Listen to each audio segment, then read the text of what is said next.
Hello guys, what's up? Welcome back to our YouTube channel. For today's video nga po, i-update ko lang kayo about dito sa nireview ko dati. Ito nga po yung Aura Share, yung fan nila. Again guys, matagal na akong may ganito. Almost 1 year na to, pero gumagana pa rin. Sobrang subok na subok din talaga yung mga ganitong klase ng mini fan. Para sa akin talaga sobrang sulit talaga sa akin to kasi nakita nyo naman, di ba? Puro gasgas na siya. So yun lang ang downside talaga niya pagka hindi ka ganun kaingat na nilalagay mo lang sa may bag mo basta-basta, nagkakaroon siya ng mga ng mga parang hindi siya gasgas actually. Parang mga ano na nga natanggal na talaga yung kulay kasi kung gasgas konti lang yan, pero to be honest, pag tinitignan ko siya ngayon, parang style na rin siya, no? Naging style na rin. Pero, ayun na nga, kumpara dun sa may ibang dating ganito, mas maganda yung itsura ng ibang fan, pero masasabi ko talagang tumagal talaga sa akin yung Aura Share na to. Saka medyo may kabigatan din talaga siya. At saka ang level niya is 1. Ayan, makikita nyo ngayon. Nakita nyo, di ba? Gamit na gamit. Pati yung battery ngayon, gamit na gamit. Yan yung 1, 2, ay ba't 5 na? Ay 3, di pala, 4, 5, ayan. So, sobrang lakas din talaga nito. Ayan. Makita nyo ba yan? Wait lang, gan natin para makita nyo. O, di ba? Malakas pa rin talaga siya and sobrang, ang gusto ko talaga sa kanya is talagang, yung isang fan ko na ganito, medyo, ganun na, Hoy!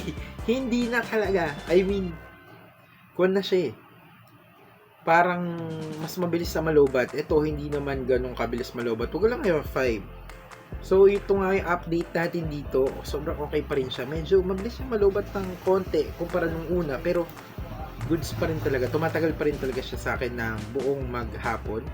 Pero, syempre, hindi siya naka number 5. Usually, nasa number 3 lang. Pero, number 3 is okay naman na. Ayan. Diba? So, kung pawisin kayo katulad ko, actually ngayon pinapapawisan na ako Kung pawisin kayo, dapat talaga may ganito kayo. Sa sobrang useful nito, alam mo, hindi lang pag gumagala ako, hindi pati pagka alam mo yun, pagka nawalan ng kuryente, hindi ka na paypay ng paypay. Ang hirap yung magpaypay. So, at tagal ko na nagamit to, sobrang useful and sobrang marirecommend ko rin to. And kung meron man akong gustong bilhin yung 10,000 mana version nito sa Aura Share, ayan, so Aura Share, baka naman Aura Share, padala na. Hindi, joke lang. Ayun, pero gusto kong bumili nun kasi it's around 700, 800 para sa 10,000 naman. Sobrang sulit na yung kahit number 5 ng hanggang buong magdamag siguro. Ay, hindi magdamag, OA naman. Pero ayun, parang lagi ka siguro nakaganito, naka number 5. Ang ingay, no? Huwag na. Pero ingay niya, para sa akin, hindi siya katulad ng Jisoo. Kasi yung Jisoo, sobrang ingay daw talaga niya. Pero ito, goods lang, okay lang yung ingay niya. Hindi siya nakakahiyang buksan sa, sa public, in public. On or in, choose among the pa rin. Hoy! Pero yun na, ayun na nga, yung sa may Aura Share. So, update lang, after mag-1 year, buhay na buhay pa rin siya. And sobrang, hindi siya katulad ng ibang mga nirereklamo nila after ilang months lang, sira na agad. And, ito talaga, sobrang goods.